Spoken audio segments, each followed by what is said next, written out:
Totoo nga ba na may taong ahas sa Robinsons Galleria? Mga kaibigan, ang urban legend na ito ay lumaganap noong 1980s na ayon sa kwento ay may halimaw na kalahating tao at kalahating ahas ang nakatira sa ilalim ng Robinsons Galleria na matatagpuan sa Ortigas Center, Quezon City.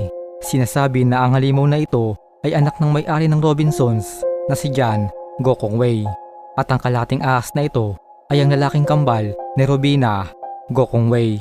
Upang mapakain ng halimaw, binigyan ito ng kamera sa loob ng mga fitting room upang makita kung meron siyang mabibiktima. Gamit ito, nagagawang kunin ng taong ahas ang mga taong nagugustuhan niya bilang pagkain o anuman.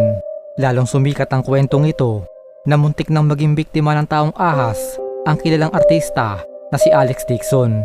Siya daw ay nagustuhan ng halimaw na maswerte siyang nakatakas.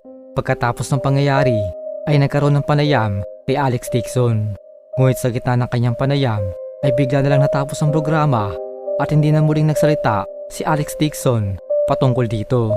Sinasabi na siya ay binayaran ng pamilyang Gokongwei para hindi siya magsalita tungkol sa taong ahas. Uulitin ko mga kaibigan, ito ay isang urban legend lamang.